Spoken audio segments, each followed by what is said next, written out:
नमस्ते फ्रेंड्स। मैं doctor Mahesh Chandra Tiwari, government girls college Sikandra, BA second year के हिंदी साहित्य के विद्यार्थियों का स्वागत करता हूँ। कल हमने रीतिबद्ध काव्य के बारे में पढ़ा था। यहाँ तक की यात्रा में आप समझ ही गए होंगे कि हिंदी साहित्य का रीति काल भक्ति काल के परवर्ती काल को कहा जाता है। शुक्ल जी के अनुसार संवत 1700 से 1900 तक का जो काल है उसे रीति काल का नाम दिया गया है। जैसा कि आपने जाना कि इस रीति काल में 3 प्रकार के प्रमुख कवि हुए हैं। पहली प्रकार के कवि वो जिन्होंने रीति ग्रंथों के प्रणयन की परंपरा में अपना काव्य सृजन किया, उन्हें रीतिबद्ध कवि कहा गया। दूसरी प्रकार के कवि वे थे जिन्होंने इस परंपरा का पालन करने के लिए रीति ग्रंथों का प्रणयन तो नहीं किया, किंतु उनके काव्य में रीति आकर के स्वतः सिद्ध हुई, तो उन्हें रीति सिद्ध कहा गया। और तीसरे प्रकार के कुछ कवि ऐसे भी हुए जिन्होंने न तो रीति परंपरा के ग्रंथों का प्रणयन किया और न ही उनके काव्य में आकर के रीति स्वतः सिद्ध हुई, बल्कि उन्होंने अपने हृदय की अनुभूतियाँ थी उनको अपने हिसाब से बिना किसी बंधन के काव्य में बांधा, काव्य में प्रस्तुत किया। उन्हें हम रीति मुक्त कवि कहते हैं और उनके काव्य को रीति मुक्त काव्य की संज्ञा दी जाती है। तो आइए हम अध्ययन करते हैं कि रीति मुक्त परंपरा क्या है और उसकी प्रवृत्तियाँ कौन कौन सी हैं। रीति मुक्त काव्य परंपरा और प्रवृत्तियाँ हिंदी साहित्य के इतिहास को 3 भागों में बांट रखा है, बल्कि हम तो 4 भाग कहेंगे। आदिकाल, मध्यकाल, मध्यकाल के 2 भाग, भक्ति काल, रीति काल और फिर आधुनिक काल। रीति काल में कुछ ऐसे भी कवि हुए जिन्होंने रीति से मुक्त होकर काव्य रचना की। इन्होंने काव्य शास्त्रीय विधानों की बिल्कुल भी परवाह नहीं की। इन्होंने रीति से मुक्त होकर के काव्य रचना की।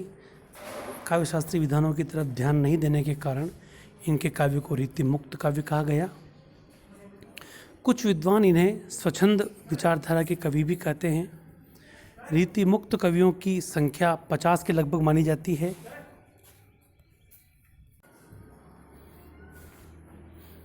इनमें प्रेम रस के कवि, वीर रस के कवि और नीति कवि सभी शामिल हैं। रीति मुक्त कवियों में प्रमुख कवि हैं घनानंद, आलम, बोधा, ठाकुर, द्विजदेव। घनानंद इस काव्यधारा के सर्वश्रेष्ठ कवि माने जाते हैं। इन्हें प्रेम की पीर का कवि भी कहा जाता है। इनकी विरह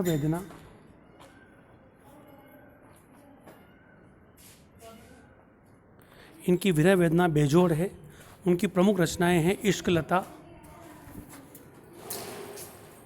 सुजान सागर, सुजान विनोद, सुजान हित प्रबंध आदि।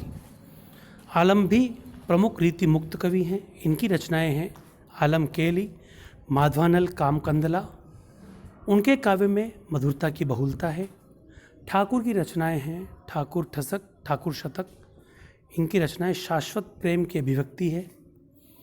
बोधा की प्रमुख रचनाएं हैं विरह वारिश और इश्कनामा। वहीं द्विजदेव की रचना है सिंहासन, 32। इनके काव्य में श्रृंगार के संयोग और वियोग दोनों रूपों का वर्णन मिलता है। अब हम पढ़ेंगे रीति मुक्त काव्य की विशेषताएं। रीति मुक्त काव्यधारा की प्रमुख विशेषताएं इस प्रकार हैं। पहला, स्वच्छंद प्रेम का वर्णन। सभी रीति मुक्त कवियों ने स्वच्छंद प्रेम की अभिव्यंजना की है। इनका प्रेम उदात्त है, वासना से मुक्त है। प्रेम को ही एक कवि जीवन का आधार मानते हैं। प्रेम ही इन कवियों का स्वप्न निष्ठा और संकल्प है।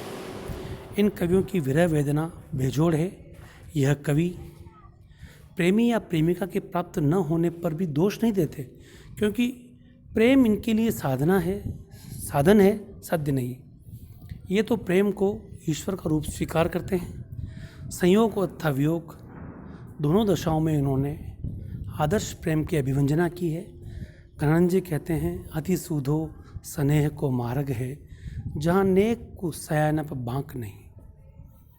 इनका श्रृंगार वर्णन। सभी रीति मुक्त कवियों ने श्रृंगार का अतुलनीय वर्णन किया है। संयोग में भी इनका वियोग वर्णन ज़्यादा प्रभावी बन पाया है। सौंदर्य संयोग की प्राथमिक शर्त है। यही कारण है कि इन कवियों ने अपनी प्रियतमा के रूप सौंदर्य का आकर्षक वर्णन किया है। उन्हें हर बार अपनी प्रियतमा के रूप में नए सौंदर्य के दर्शन होते हैं। रावरे रूप की रीति अनूप नयो नयो लागत जो जो निहारी है। वियोग की दशा का वर्णन करने में यह कवि अत्यंत प्रवीण है। विरह वर्णन में इन्हें अत्यधिक सफलता मिली है। ये कवि विरह वेदना में भी जीवन की सार्थकता खोजते हैं। अपने प्रिय की स्मृति में तड़पना भी इन्हें प्रिय है। प्रेम के लिए विख्यात मछली और पतंग को भी इन्होंने धिक्कार दिया है, क्योंकि यह दोनों विरह के कारण अपने प्राण त्यागते हैं। उनका मानना है कि विरह की अग्नि में जलकर ही प्रेम का सच्चा सुख पाया जा सकता है। विरह के वर्णन में ज़्यादातर कवि तड़प तड़प के मर जाने को, जैसे कि मछली तड़प के मर जाती है या पतंगा तड़प के मर जाता है, तो सामान्य तौर पर पतंगे और मछली को बड़ा उच्च कोटि का स्थान दिया जाता है कि देखो उसने तड़प के जान दे दी। यहाँ उल्टा काम है।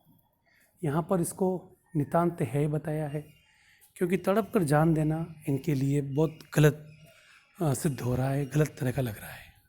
सौंदर्य वर्णन।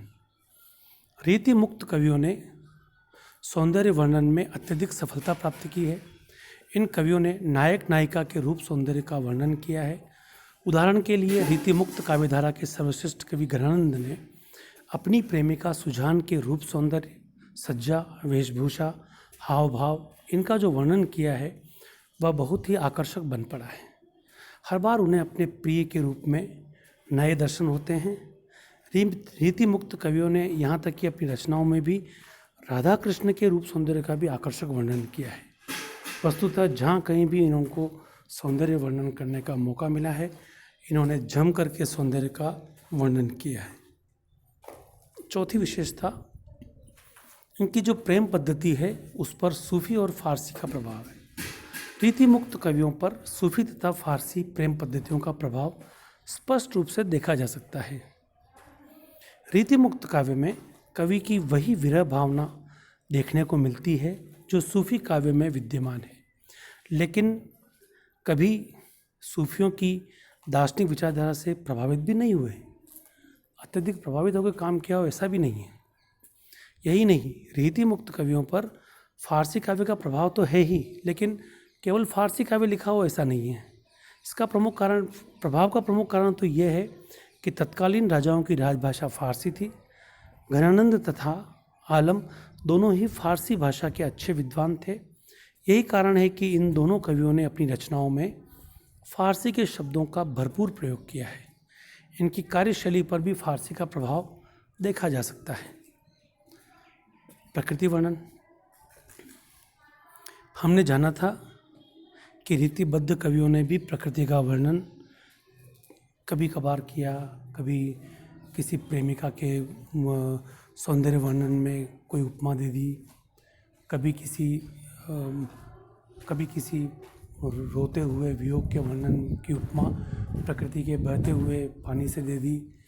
तो प्रकृति का वर्णन इनका मुख्य वर्णन नहीं रहा। देखते हैं रीति मुक्त कवियों ने क्या किया।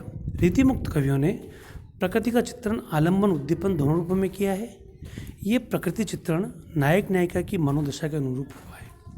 संयोग की दशा में प्रकृति का मनोहारी चित्रण है तथा वियोग दर्शन में त्रास उत्पन्न करने वाला रूप है। रीति मुक्त कवियों ने स्वतंत्र प्रकृति वर्णन बहुत कम किया है।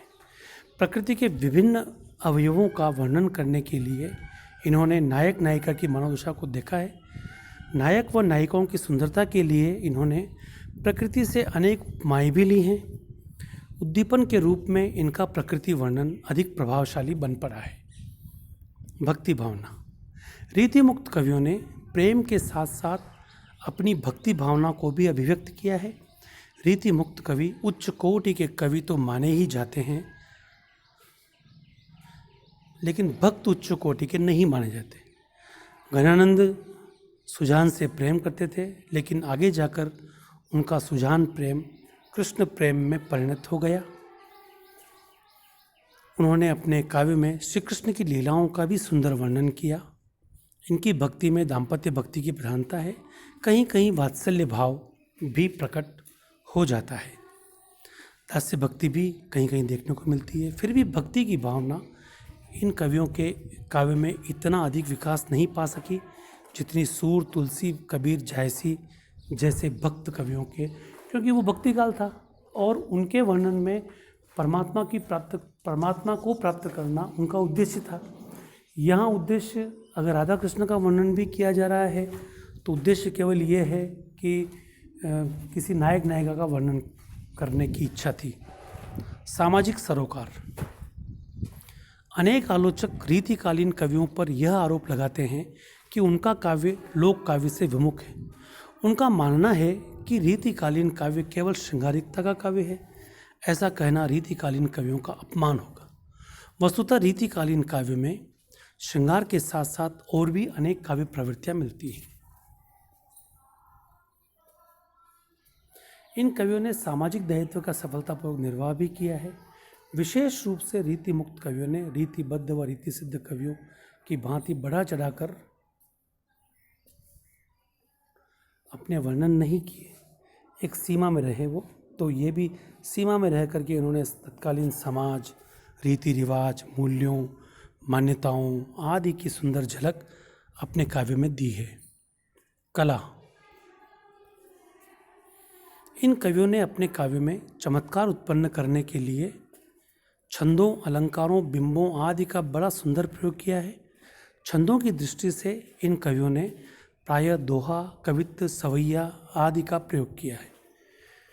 इसके अतिरिक्त छप्पय, बरवे, सौरठा आदि का प्रयोग भी कहीं कहीं मिलता है। फिर भी इन कवियों ने दोहा, कवित्व, सवैया का प्रयोग अधिक किया है, क्योंकि यह छंद ब्रज भाषा की प्रकृति के अनुकूल है। चमत्कार उत्पन्न करने के लिए इन कवियों ने विभिन्न प्रकार के अलंकारों का प्रयोग किया है। इन्होंने शब्दालंकार और अर्थालंकार दोनों प्रकार के अलंकारों का बखूबी प्रयोग किया है। इन कवियों ने अपने काव्य में अनुप्रास, यमक, श्लेष, पुनरुक्ति, रूपक, उपमा, उत्प्रेक्षा, अतिशयोक्ति आदि अलंकारों का सुंदर प्रयोग किया है। इन कवियों के लिए अलंकार मानव साधन नहीं बल्कि साध्य बन गया था। ब्रज भाषा की प्रधानता। रीति काल में यूं तो अधिकांश काव्य ब्रज भाषा में ही लिखा गया, लेकिन रीति मुक्त काव्य तो विशेषतः बड़ी मीठी और सुंदर ब्रज भाषा में लिखा गया। ब्रज भाषा में लिखने का कारण एक ये भी था कि ब्रज भाषा में श्रृंगार रस का वर्णन बिल्कुल उपयुक्त तरीके से होता है। रीति काल के अधिकांश कवि केवल अपने स्वामी अर्थात आश्रयदाता राजा को प्रसन्न करने के लिए काव्य रचना कर रहे थे, इसलिए उन्होंने अपने आश्रयदाता राजा को प्रसन्न करने के लिए ब्रज भाषा जैसी मधुर कवि भाषा को चुना। हिंदी साहित्य के सर्वश्रेष्ठ इतिहासकारों में श्रेष्ठ इतिहासकार डॉक्टर नगेंद्र इस विषय में लिखते हैं कि भाषा के प्रयोग में इन कवियों ने एक खास नाजुक मिजाजी बरती है। इनके काव्य में किसी भी ऐसे शब्द की गुंजाइश नहीं जिसमें माधुर्य न हो। वस्तुतः ब्रज भाषा का जितना उत्कर्ष इस काल में हुआ उतना पहले कभी नहीं हुआ। फिर भी हम इनकी भाषा को पूर्णतया निर्दोष नहीं मान सकते। रीतिकालीन कवियों की भाषा में कई स्थान पर कारक चिन्हों की गड़बड़ है, कहीं कहीं लिंग संबंधी दोष है, परंतु इनकी भाषा में सर्वत्र मधुरता है व मादकता है। निष्कर्ष रूप में हम यह कह सकते हैं कि रीतिकालीन काव्य श्रृंगार व मधुरता का काव्य है। इसमें सर्वत्र श्रृंगार के कलात्मकता के दर्शन होते हैं। जितना अधिक कलागत विकास इस काल में हुआ, उतना कलागत विकास पहले किसी भी काल में नहीं हुआ। शायद इसीलिए डॉक्टर राम कुमार वर्मा और डॉक्टर रमाशंकर शुक्ल रसाल इस काल को कला काल और विश्वनाथ प्रसाद मिश्र ने श्रृंगार काल नाम दिया। अनेक त्रुटियों के बावजूद यह काल अपनी कला प्रियता और अलंकार प्रियता के लिए सदैव जाना जाएगा। डॉक्टर नगेंद्र ने इस पूरे काव्य भाषा से प्रभावित होकर के एक अलग से उन्होंने पुस्तक लिखी, रीति काल। सभी कालों को वो श्रेष्ठ मानते हैं, किंतु रीति काल उनके लिए एक ऐसा काल था जिस काल में डॉक्टर नगेंद्र ऐसा मानते हैं कि इसमें हिंदी साहित्य का कलागत विकास बहुत उच्च कोटि का हुआ है। आज के लिए इतना ही, धन्यवाद। कल हम बिहारी को समझने का प्रयास करेंगे। आज के लिए इतना ही, धन्यवाद।